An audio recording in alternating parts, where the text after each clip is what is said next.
recorded live at 4ZZZ Studios, Meanjin, Brisbane. On 102.1 FM. And broadcast across Australia on the Community Radio Network. You're listening to Zed Games. Zed Games brings you the best in gaming news, reviews, community and culture. Want to reach out? Share your hot take? Or do you just want to share your favourite game? Find us on socials at Zed Games AU.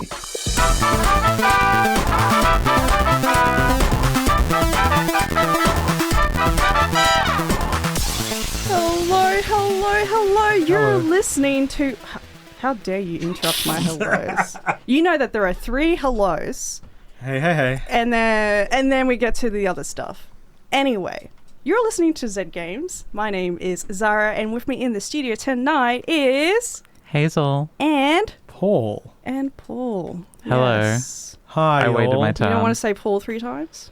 No, I'm that's enough. That summons him. Yeah. That's true. That is true. People don't want more than one. What were those songs we just heard? Right at the top there, we heard Feed the Beat from Feed the Deep, and we just had Back to Back from Sonic Rush. Because, of course. Because you're sick. You're Yes. sick in the head. Yes, I am. I am mentally ill and my brain is blue. Have you watched the Knuckles series yet? I have not, and that's because... anyway, how are you two tonight? I'm good. I'm doing great. Awesome. We've kind of got actually... I feel like we have a lot to get through tonight. We've got the Weekend Gaming News by Tobi. We've also got a couple of gaming reviews tonight, and we also have a little mini interview / event to chat about that's coming up this weekend. But before we get to all of that, let's let Tobi take over the airwaves. Take it away, Tobi. This week in gaming news, Aussie news, layoffs and resignations, and the week in gaming bites. In Aussie gaming headlines, Billy Mitchell has finally arrived on Australian soil in his bid to sue YouTuber Carl Jobst for defamation. The disputed Donkey Kong record holder is defending the claim that his actions against the late YouTuber Ben Smith, aka Apollo Legend, were a significant factor in Mr. Smith taking his own life, and that he hounded Mr. Smith to death. The case is ongoing. Dungeons & Dragons has again been caught in the crossfire as an Albany council has held a meeting regarding the removal of sex education books to be removed from the library. While the motion was defeated, the group, Keeping Children Safe Albany, led by former One Nation candidate Michelle Kinsella, called the books borderline pornographic, and has previously claimed that transgender people hijack Pride for an agenda, and that D&D could be used to groom children. In better news, Australian game classification will be updated from September 22 to push the classification of games that allow the purchase of chance, mystery items or loot boxes with real money to the M rating, not recommended for children under 15 years of age, and any game containing simulated gaming to R18+. On the business side of gaming, also known as hiring, firing and foreclosures, all 25 staff from Annapurna Interactive have resigned after the gaming division failed to convince founder Megan Ellison to allow them to spin the gaming segment as its own company. After Ellison pulled out of negotiations earlier this month, President Nathan Gary and co-heads Deborah Mars and Nathan Vella resigned. Ellison has stated the company is still committed to the upcoming game releases such as Blade Runner 2033 Labyrinth, Ghostbike and Wonderstop. Annapurna Interactive is known for games such as Stray, Outer Wilds, and more. Microsoft went through a round of restructuring September 12, laying off another 650, mostly corporate and supporting, staff from Activision Blizzard and Xbox to add to the 1,900 staff cut in January. Xbox chief Phil Spencer announced the layoffs in an internal memo, claiming the cuts were needed to organise the business for long-term success. And now for the bites. On Twitter, the monster collector / shooter Powerworld has clarified that the game will not go free to play or be run under a service model. However, we may see DLC or purchasable skins in the future. And in unsurprising news, Nintendo has finally filed for multiple patent infringements against Powerworld's developers. Despite AI claiming that there will be a Bugsnax 2 The City coming October, there isn't. There isn't even anything being developed. Bungie and Nerf have apologised and will compensate the artist after it was revealed that they stole the art of Tofu Rabbit for the Ace of Spades Nerf gun. In a cash grab, Game Tech Holdings grabbed the trademark Flappy Bird and sold it to a subsidiary of 1208 Productions after developer Dom Nguyen missed refiling. This spearheaded the return of Flappy Bird onto Web3 and the crypto monetization now present in the rebrand. And finally, I just want to personally apologise for my contributions to the fact that Diablo 4 has now made over $1 billion from purchases and microtransactions. The horses and skins are just so damned pretty. I couldn't help myself. And now for the game releases. Friday, September 20 brings us EA Sports FC 25 and the long-awaited Frostpunk 2, both coming for PC. Also, Matchbox Driving Adventures and The Karate Kid Street Rumble for PC and consoles. Saturday, September 21st gets retro with Parking Garage Rally Circuit for PC. Monday, September 23 brings us the 2D arena shooter Anarcade on PC and consoles, and Survival Sandbox City 20 is going into PC early access. Tuesday, September 24, solve the mystery in A Death in the Red Light. Civ fans will want to check out Ara, History Untold, coming to PC and Xbox Series X, and Crusader Kings 3 Roads to Power DLC is coming to PC. Get Monster Taming in the turn-based RPG Bloomtown, A Different Story, coming to PC and consoles. Disney Epic Mickey Rebrushed is coming to PC and consoles. Developed by Spiders, Greedfall 2, The Dying World is hitting early access. Cozy Doodler, Tiny Arcade is coming to PC. And co-op mega horror shooter, The Forever Winter is coming to PC early access. On Wednesday, September 23, puzzle platformer and Everyday Story comes to PC. Get retro futuristic with a guinea pig in Beyond Galaxyland coming to PC. Shoot things in the run and gun arcade shooter Iron Meat for PC and consoles. Get your puzzle on in the hand-drawn Murder on Space Station 52, or challenge the grid in the puzzle maker Seba's Odyssey coming to PC. And the TTRPG Aria is coming to PC and consoles under the title Worlds of Aria. And finally, Thursday, September 26, get driving with Race Manager Golden Lap or Arcade Rallya, #Drive Rally, both coming to PC. Relive World War II again in real-time co-op strategy, 63 days, coming to PC, PlayStation and Xbox.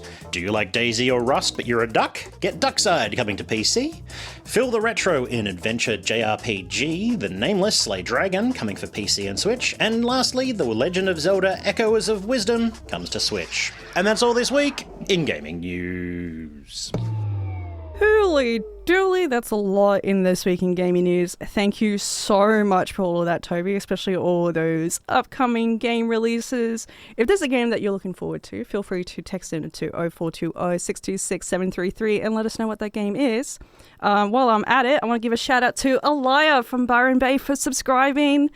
Thank you so much. You helped keep the lights on just for a little bit longer. We want to take a moment to say thank you to Irina. Irina, you've subscribed to 4ZZZ for the very first time and gave us a $5 tax-deductible donation.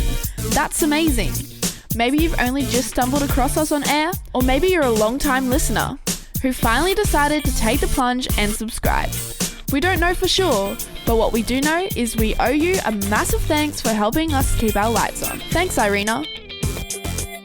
FIBA 3x3 Quest. It's a movement. We are a community. Welcome to the playground. Hello, listeners. Tonight we have a special guest with us on the show, but let him introduce himself. Thank you, Zahra. Thanks for having me. I appreciate y'all. My name is Deola D'brown, and I'm from Made Concepts. And essentially what Made stands for is we manage and deliver engaging concepts. And that's what we do. Our scope of operation, covers over 3 main areas, which is running a lot of youth programs, around the community, all aimed at, getting kids off the street, upskilling young people, and getting them empowered so they can become incredible role models in society. And then, of course, the other part of what we do is hugely around sporting events, community events, programs, all that type of stuff. You have an event coming up quite soon, actually. Yes, that's exactly right. And it's on this weekend, so we're excited to come out here and talk a little bit more about it. It's going to be a 3-day event. It's called the PLAYGRND Showdown. And this weekend is themed as Brisbane's biggest basketball weekend. But hey, don't be scared. There's not all basketball. There's a whole lot of other things outside of basketball. There is a huge e-gaming component about this now. We've just gone on tour. The e-game will be over the 3 days. Each day will feature a different type of game. So it'll be 2K, NBA 2K on one day, Rocket League on another day, and Mario Kart on the last day. So anybody can play. It's all about community participation, whether you've played games before, you haven't. Now there's two components to the e-games aspect of this weekend event. There's the competitive aspect where you can compete to win a prize, participate in that, or we have the open play where anybody can just go and test out different games, try different skills, learn from some of the gaming icons that'll be around, of course, so it's up to anyone, whether you want your competitive side to come out or you just want your participating side to come out. There's everything for you. Fabulous. So they'll be starting on Friday the 20th of September, running until Sunday the 22nd from 10 a.m. to 6 p.m. Whereabouts is the event being held? That's correct. The event will be at the Brisbane Showgrounds. Now that's quite a big space. I know at the Zed family we like to call it the Eka ground, but it is just going to be in a very small space there, which is the Marquee 2, which is closest to the Gate 6, which is just right next to the hospital. Fabulous.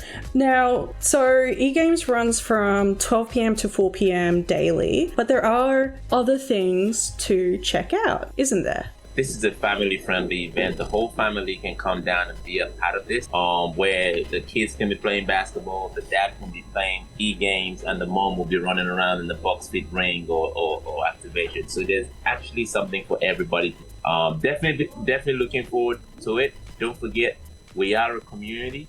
It is a movement, and welcome to our playground.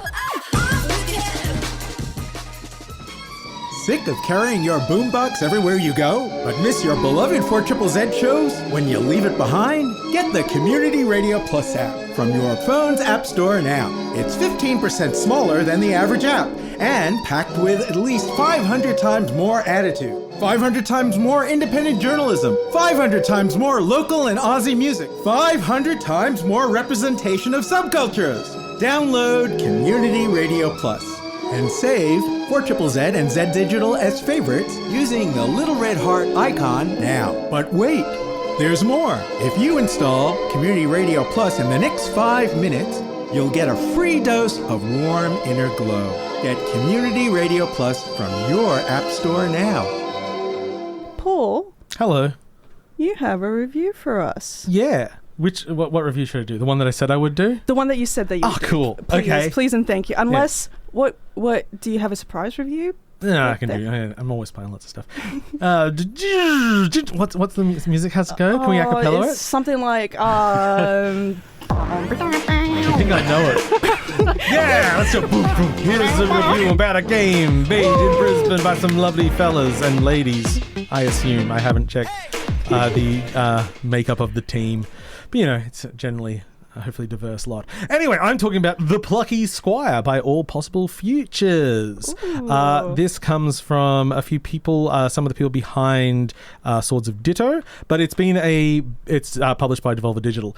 It has been a little while coming. You may have seen it online in its trailers. It is an extremely striking game. This is a game that starts as a storybook. You are the titular Plucky Squire. It's a children's book, and literally the page is rendered on a desktop, and you walk from page to page, and the pages turn. And I've always loved sort of that making a book physical that you're moving through ever since Comic Zone. I don't know if you two are too young for Comic Zone. I think we are too young for Comic Zone. That was a dream. Does that game. make you feel like ancient? Oh, you were visibly aging before my eyes. You would punch the enemy and he would go through the barrier to the next panel in the comic strip. All sorts of things. It's great. Sounds cool. Gimmicks all the way. So anyway, Paul's getting older in front of us, like in that scene in The Mummy. I'm aging.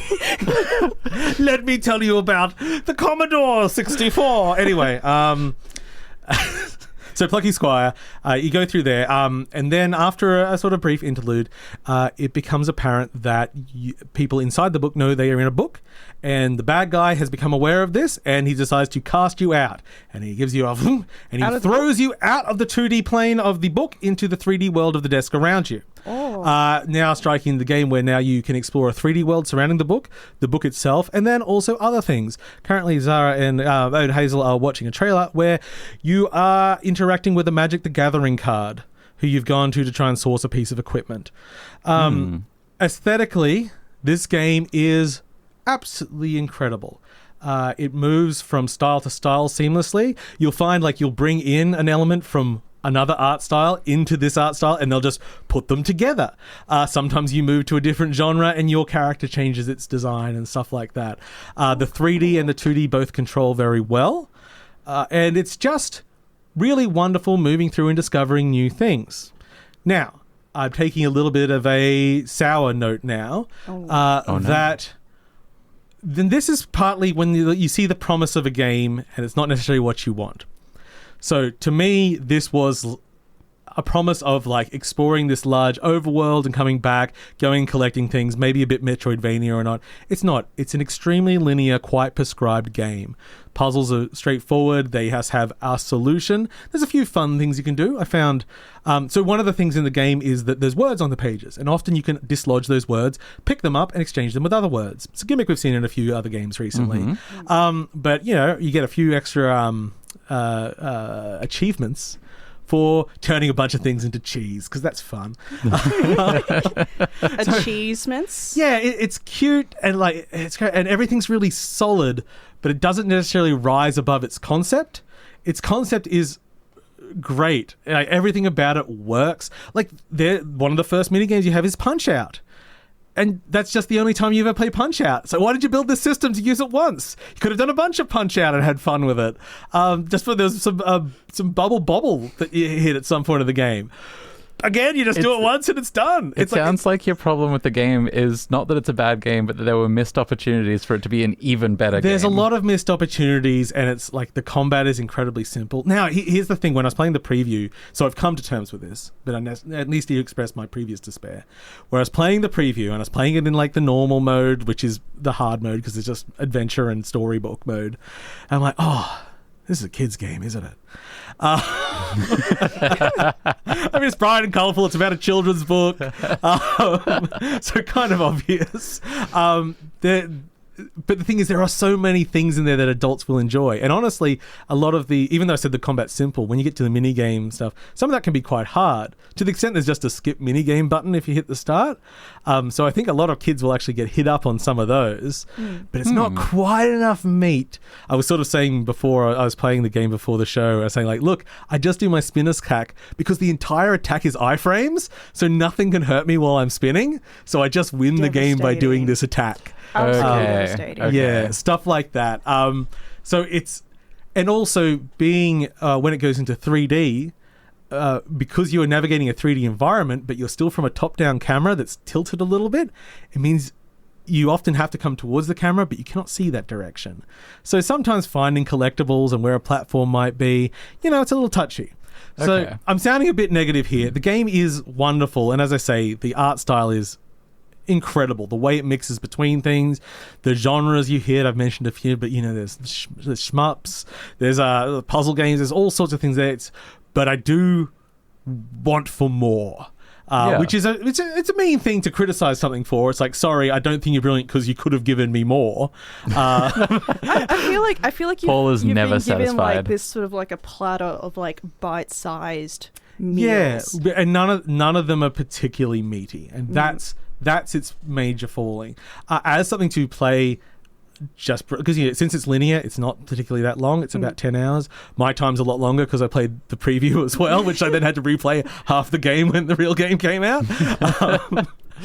But it's got a lot there, but there's not a lot that's going to trip you up. There's not a lot that's going to challenge you. It has some forced stealth sections, which just like every other time that's done in a game that's not about stealth, they're just boring and annoying. Thankfully, we're talking 5 minutes of it overall.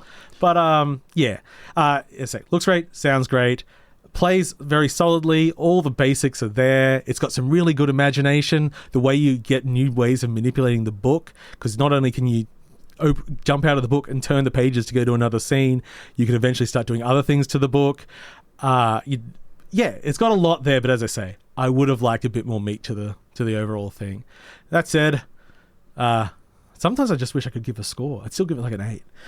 A 8 out of 10. 8 out of 10, yeah. No, really solid game. And that brings us to the end of the review. Here's the exit music. Anyway, thank you for that, Zahra. Thank you for that review, Hazel. Thank you for that review, Paul. Thank you, Paul. That was, it is a visually very stunning game, and I'm really impressed. We're watching like some clips and some buddy play it, and just the way that they jump between like the different sort of. You go to a mountain that's all metal themed, as in like the music genre, and there's beat games and everything in there. And one of your offside characters is called Thrash, and he's a drummer. Oh my god! It has a lot of charm. Endless charm, really. I love that. Not in terms of the art style itself, but in the techniques they use to blend it. It kind of reminds me of Across the Spider-Verse. The way that the art styles would kind of seamlessly blend from the different universes. They'd let things mix together when it's not. Yeah. But also, they would pop to let you know that that's not where it's meant to be. Yeah. You know that they're not really meant to be there, but they're hanging out. They make it work. Yeah. Awesome. You're listening to Zed Games at 4ZZZ. You're listening to Zed Games on 4ZZZ. Oi mate, you're listening to Zed Games at 4ZZZ. You're listening to Zed Games at 4ZZZ. You're listening to Zed Games at 4ZZZ. You're listening to Zed Games at 4ZZZ. You're listening to Zed Games at 4ZZZ. You're listening to Zed Games at 4ZZZ. You're listening to Zed Games at 4ZZZ. Got a bit carried away. My name is Zahra. You're listening to Zed Games, and with me in the studio tonight is Hazel and Paul. Hello. How are you two? How are we doing halfway through the show? So good. I'm all right. Awesome. A little warm. Well, I can't help you with that. That's just going to be the situation here. That's all right. But while we simmer, I guess, do you want to listen to a review? I've got one. From whom? From whom? From. Oh my god! Hang on. From whom? The word "whom" is 80% funnier than the word "who." It is. Yeah. Wait, who made this game? Huh? Yes. Developed by Inverge Studios and published by 11-Bit Studios, I present to you Creatures of Ava.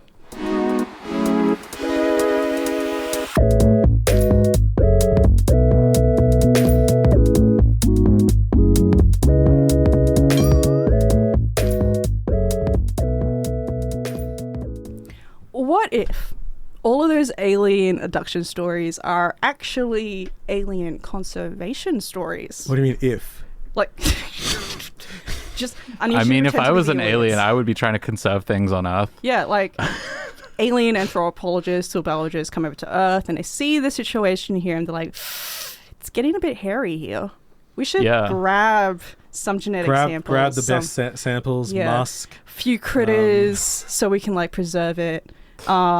Which is like cool, you know, but from our perspective, they're just abducting people without even, how do you do? Well, that would make it better. I think just introducing yourselves is probably a good start. Speaking of, let me introduce you to Creatures of Ava, an adventure platformer that puts you in the boots of Vic, an explorer on an expedition to Ava, a planet being choked to death by an infection known as the Withering. With a vibrant, stylized 3D art style, a diverse range of wildlife to observe and tame, and the Nam, the inhabitants of this beautiful world, you'll be tasked with selecting and retrieving a small number of each species to preserve on the bioarc, and eventually convince the Nam to abandon the planet. But as the game progresses, and you learn about the song of Ava, the beat of its life force, and about the Nam, the solution might be closer to home. Vic almost immediately discovers a thing and a friend. She'll come across a Nam named Nimtar. They're an archaeologist, and quite friendly and helpful. They help Vic discover the Nafitar, a staff that seems to utilize the life force of Ava in a myriad of ways, one of which clears the Withering from the environment and animals. There are a number of upgrades and abilities you can unlock in the Nafitar, giving you abilities such as levitation or slowing down time briefly, which is very helpful as you're trying to heal some animals, as they do get a little bit aggressive.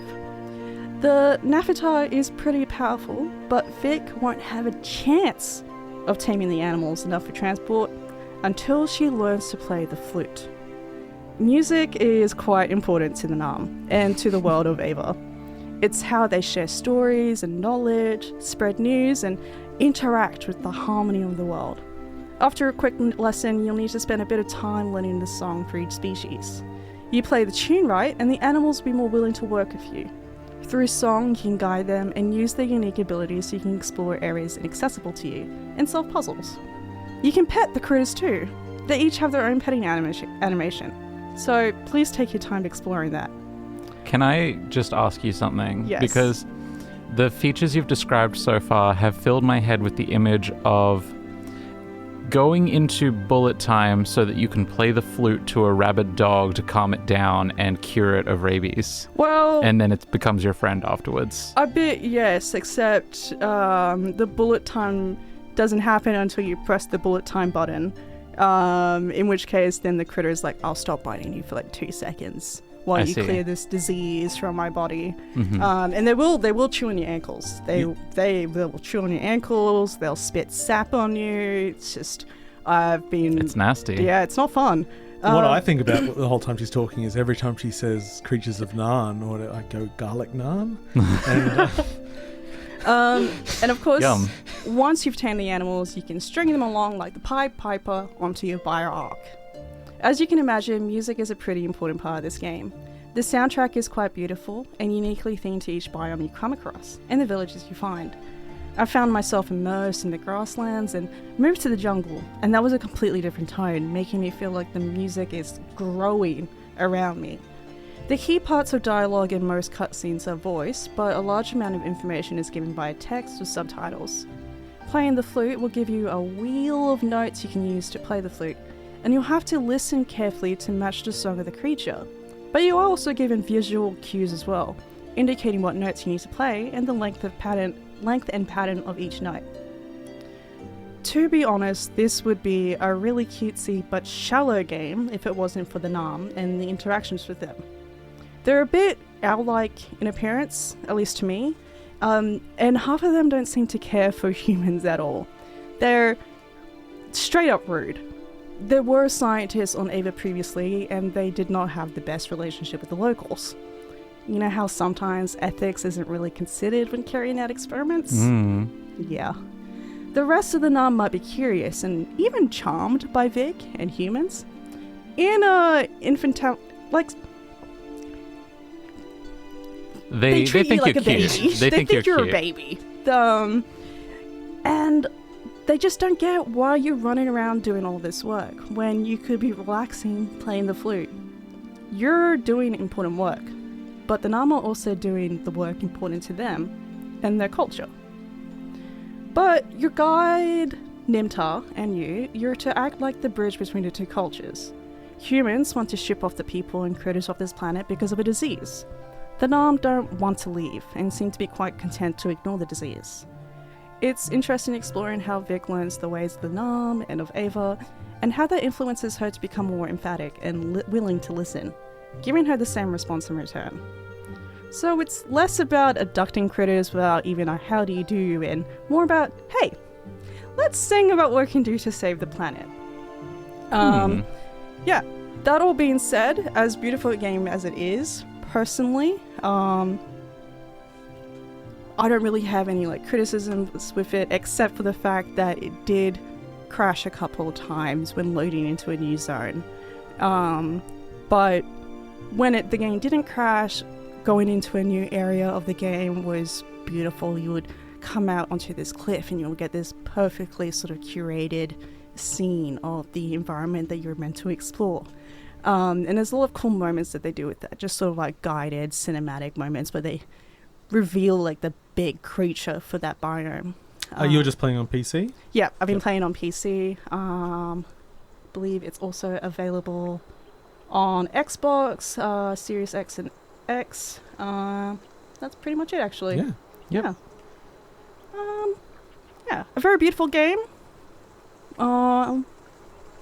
Maybe not my favorite game, but that's okay. That's okay. Very few Not every games are my game can favorite be your game. favorite Only game. one is. Only one is? Yeah. What is your favorite game? I mean, just for argument's sake, I'll say Outer Wilds, but that's just what the word favorite means. True.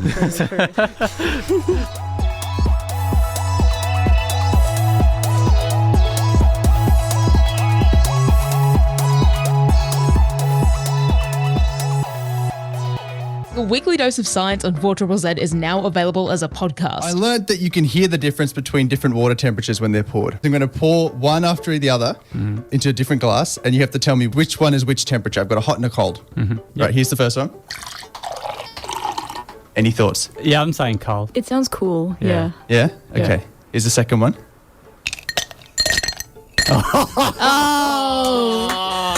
Well played. Shut up. Search No Idea 4ZZZ on your favourite podcasting app. That's spelled KNOW, like Kano Idea. It's a visual pun on an audio platform. I don't know why we did it. Hello, this is Zed Games. With me in this year tonight is Hazel and Paul. Hello. Hello. How are you? What's your name? I'm Zahra, but that's not important. Okay. What is important is the cutest little robot. Yes. What a few weeks for Sony. Yeah. Releasing a 300... well, we're not quite sure the cost. Let's say 300 million just because it's more fun to say that. Yeah. Game that's been in development for 7 to 8 years and then pulling it from sale within a week. To then announcing the perhaps most pointless updated Pro machine of that. It'll sell out, but whatever. Yeah. Where there are people with too much money, and now releasing one of the best, if not the best, game of the year with Astrobot. It's certainly reviewed Game of the year. Look, I'm not necessarily it's me. I'm saying it's going to win Game of the Year awards. I can see that. My Game of the Year is always special because I'm a special boy with special problems. And your Game of the Year is going to be something that 2 people have heard of, and one of them is you, and the other one is the developer. Yes, and that will be lovely. And you would somehow have reviewed 3 of the games previously as well. Oh, of course. I mean, if you don't know the whole catalog, you can't really understand it. Anyway, so Astrobot is the 4th Astrobot game with a Playroom Astrobot Rescue Mission, Astrobot Playroom. Was it Playroom again on the PS5? It was a launch title. It was basically their little pack-in. You got to explore the insides of PS5.